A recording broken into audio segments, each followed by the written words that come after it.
नमस्कार सर। नमस्कार सर। आज हम लोग पुनः एक बार इकट्ठा हुए हैं वीडियो बनाने के क्रम में। जैसा कि कई एपिसोड हमने बनाया और शायद वो बच्चों के लिए, टीचर के लिए या हमारे मित्रों के लिए महत्वपूर्ण हो, क्योंकि सब गणित विषय के भाई अध्यापक नहीं हैं, गणित विषय नहीं पढ़ते हैं, तो उनके लिए महत्वपूर्ण हो सकता है। ठीक है, इसी क्रम को आगे बढ़ाते हुए पहले एक छोटी सी वंदना करेंगे, फिर आगे उसको बढ़ाएंगे। बिल्कुल। वर्णानामर्थ संघानाम रसानाम छंदसामपि मंगलानाम च कर्तारौ वंदे वाणी विनायकौ। अब इसके बाद जैसा आप अक्सर कहते हैं नहीं, हमारी ही नहीं बल्कि इस वीडियो को देखने वालों को भी इच्छा रहती है कि कुछ पंक्तियां आपके द्वारा हमेशा की तरह हो जाए। वो फिल्मी एक गाने की, कभी पुराने गाने हैं उसमें कुछ इस तरह से होते हैं, अर्थपूर्ण बात निकलती है, कुछ जीवन दर्शन के उसमें रहस्य छुपे होते हैं। मुझे एक गाना याद आ रहा है, वो आप लोगों ने सुना होगा, मेरा जीवन कोरा कागज कोरा ही रह गया। उसकी आखिरी पंक्तियां हैं, किशोर कुमार की आवाज में है। आखिरी पंक्तियां मुझे याद हैं, थोड़ा सा मैं उसे यहाँ पे उद्धृत करना चाहता हूँ, गाना चाहता हूँ। दुख के अंदर सुख की ज्योति, दुख ही सुख का ज्ञान, दर्द सह कर जन्म लेता हर कोई इंसान, वो सुखी है, वो सुखी है जो खुशी से दर्द सह गया, गम का सागर उसका जीवन बन के रह गया, मेरा जीवन कोरा कागज कोरा ही रह गया। बहुत बड़ी बात पंक्तियों में लिखी हुई थी, बड़े भाव से आपने इसको कहा, बहुत अच्छा। बिना म्यूजिक के भी ये लगता है आपके मुखारबिंद से। फिलहाल प्रायः ऐसे गीतों का संग्रह आप तैयार रखिए और हम ही नहीं सभी सुनना चाहते हैं। ठीक है, आज का जो बिंदु है अखिलेश सर कि जो बोर्ड पे भी आपने लिखा हुआ वितरण प्रगुण, डिस्ट्रीब्यूटिव प्रॉपर्टी। तो डिस्ट्रीब्यूटिव प्रॉपर्टी है क्या, और डिस्ट्रीब्यूटिव प्रॉपर्टी संख्याओं की संक्रियाओं में करती क्या है, और बच्चे भी इसको करते हैं तो आगे उनको ये सब ना जानकारी होने से कहाँ कहाँ समस्याएं हो सकती है। हमने देखा है आपने कुछ खतरनाक टाइप के भी प्रश्न लिखे हुए हैं तो सब में डिस्ट्रीब्यूटिव प्रॉपर्टी अप्लाई की गई है, ऐसे लग रहा है। हाँ, दरअसल ये है कि एक बार पूरा समराइज करके क्वेश्चन के माध्यम से प्रश्नोत्तर विधि होती है एक शिक्षण की, तो चूंकि बच्चे संक्रिया से पहले ही परिचित हैं, पूर्णांकों में जो संक्रियाएं होती हैं, और इसके पहले जो हम लोगों ने वीडियो बनाया उस पर विभिन्न प्रगुणों पर भी चर्चा हो चुकी है और एक समृद्ध चर्चा हुई है। और आप लोग अगर कहेंगे या आप लोग कहेंगे तो और उसको समृद्ध बनाने का प्रयास किया जाएगा। उसी क्रम में यहाँ पे कुछ प्रश्न लिखे गए हैं, लेकिन मैं चाहूंगा कि सबसे पहले पूर्णांकों पर वितरण प्रगुण क्या है इसको हम लोग परिभाषित करें। परिभाषित करने के बाद फिर इन चीजों पर चर्चा करें कि अक्सर कहाँ पे गलतियां होती हैं, प्रगुण अगर ठीक से नहीं आ रहा है या नहीं दिमाग में है, तो बच्चे अक्सर इसमें गलतियां करते हैं। तो हम लोग उसको ये सोचते हैं कि बहुत बड़ी गलती इसने किया, कभी कभी झल्लाहट होती है, बताइए अब ये हाई स्कूल में पहुंच गया, 8 में है, ये नहीं पता है अभी, लेकिन वो कहीं कहीं जो है मिस्टेक होती है कि वो वितरण प्रगुण की वजह से ऐसी गलतियां कर रहा है, समझ नहीं है वितरण प्रगुण। फिर एक बात सर और है कि इंटीजर्स की संक्रिया ही थोड़ा कॉम्प्लिकेटेड है। जैसा कि हमने कहा कि बच्चे अक्सर अभ्यस्त होते हैं, आदी हो जाते हैं जो प्राकृतिक संख्याएं हैं उसमें संक्रिया है। तो जब उसमें धन ऋण वगैरह सब आता है तो ऐसे ही कुछ उलझन पैदा होती है। उस पर भी ये सारे प्रभु कुछ इस तरह से मकड़ जाल बनाते हैं कि कहीं न कहीं वो बच्चों पे अगर विधिवत उसकी प्रैक्टिस न कराया जाए, अभ्यास उस पे हर स्तर पे जा करके, तो ये त्रुटियां रह जाती हैं जिसकी वजह से गणित आगे चल के और हमको ये भी अखिलेश सर लगता है कि जैसे जो परंपरागत जो तरीके हैं, जैसे जो होता है वो तो बताया ही जाता है और वही बताकर जब छोड़ देते हैं शिक्षक, जो उसमें नहीं होता है अगर उस सीमा तक अगर नहीं पहुंचे तो फिर वो गलती जो हो सकती है उसको शिक्षक बच्चों को नहीं आगाह करेगा तो वो बच्चा आगे गलती करेगा। और हम जानते हैं कि आप उस आगाह को लेकर भी चले दरअसल ऐसा सर मुझे इसलिए ऐसा लगता है कि जो अक्सर टीचर्स क्या होते हैं, हम लोग भी हैं उसी में, जो हमारी पाठ्य पुस्तक है, टेक्स्ट बुक है, अक्सर हम लोग उसी को फॉलो करते हैं। तो वो टेक्स्ट बुक बड़ी पॉजिटिव वे में लिखी गई होती है, ज्यादा बच्चों को ये ना लगे कि बहुत गूढ़ इसमें चीजें लिखी गई हैं, उस तरह से लिखी होती। लेकिन एक शिक्षक होने के नाते हम, जो आपने अभी कहा कि बच्चों को क्या होता है ये तो बताया ही जाए, लेकिन कहाँ पे क्या नहीं होता है इसको भी जो इसकी भी जानकारी, जैसे कहा नहीं कि कौओं से चतुर कबेल होती, तो कहावत है कि कौआ एक बार अपने बच्चे को सिखा रहा था, बेटवा जो ना है अगर केहू निहुरे तो तनी में तू उड़ ले, कहीं निहुरी तो ढेला उठाई तो मार दी।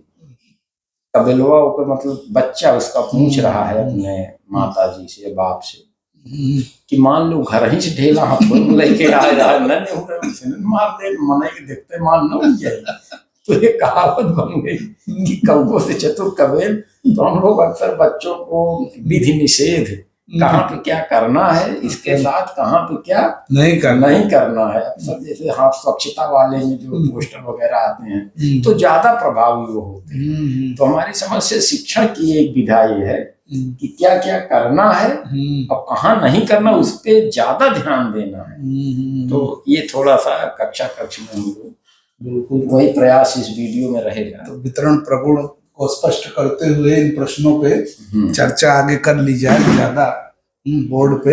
पहले एक इसको परिभाषित कैसे किया जाए कि जो किताब में अपनी टेक्स्ट बुक में है वितरण प्रगुण, पूर्णांकों पर वितरण प्रगुण, इसमें ये है कि multiplication is distributed over addition and subtraction.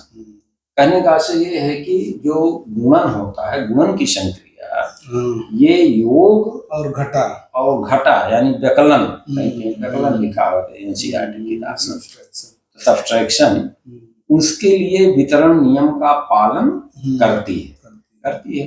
बाकी के लिए क्यों नहीं करती है उस पर चर्चा होगी, लेकिन उस पर करती है। तो ये इसका थोड़ा सा हम लोग अभिलेखीकरण कर दें, परिभाषित कर दें, इसकी परिभाषा के अंतर्गत हो जाएगा परिभाषा। हाँ, पहले यहाँ पे लिखा जाएगा कि गुणन की संक्रिया,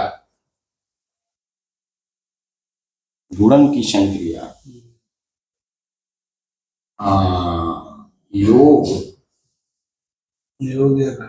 तथा घटा पर वितरित हो जाती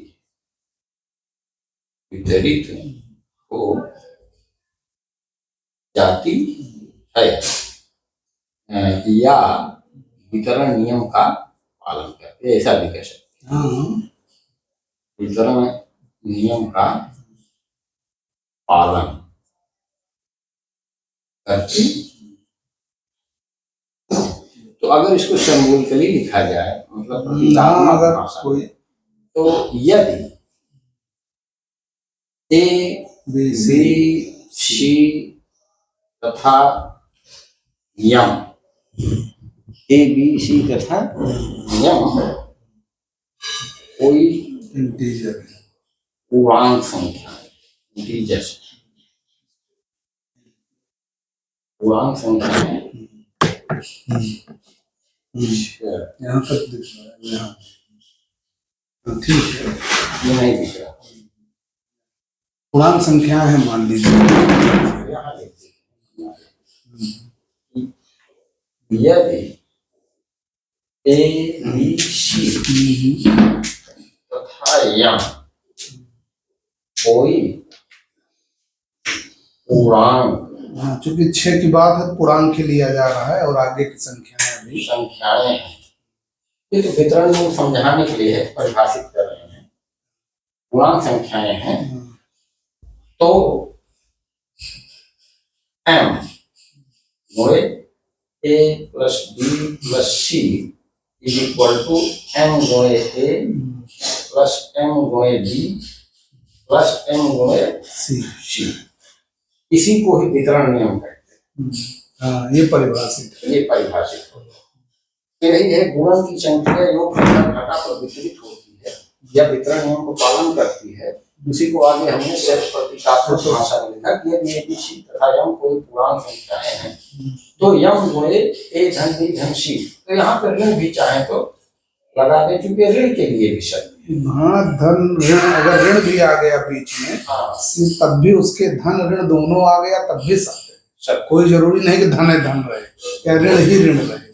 कभी कभी ये होता है कि धन पर ही है तो बीच में ऋण आ गया, तब क्या करें? तो इसी को वितरण नियम कहते हैं। आप उसको देख भी सकते हैं, कोई एक उदाहरण लेकर के इसको स्पष्ट भी कर सकते हैं। मान लीजिए यहाँ पर ऋण 2 है तो गुणे यहाँ पे मान लो ऋण 1 धन 2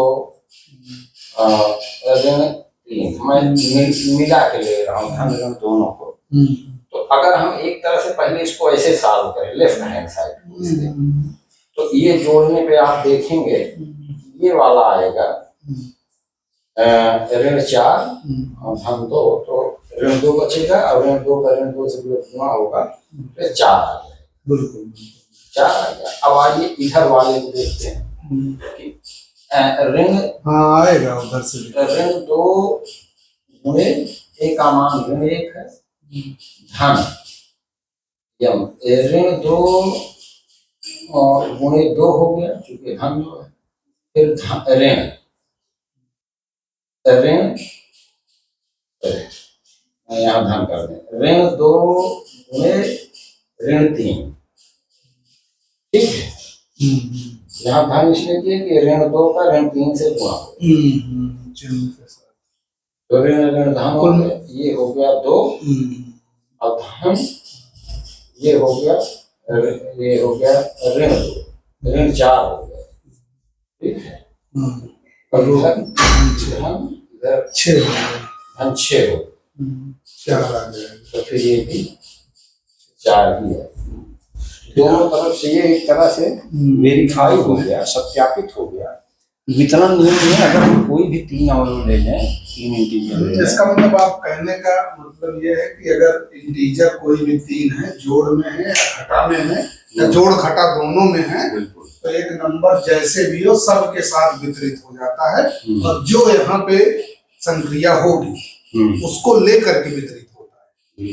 जैसे यहाँ गुणा है तो गुणा को लेकर वितरित हुआ। इसी तरह के आपने कुछ प्रश्न लिखे हैं, इसको आगे भी फिर अप्लाई किया जाए, देखा जाए।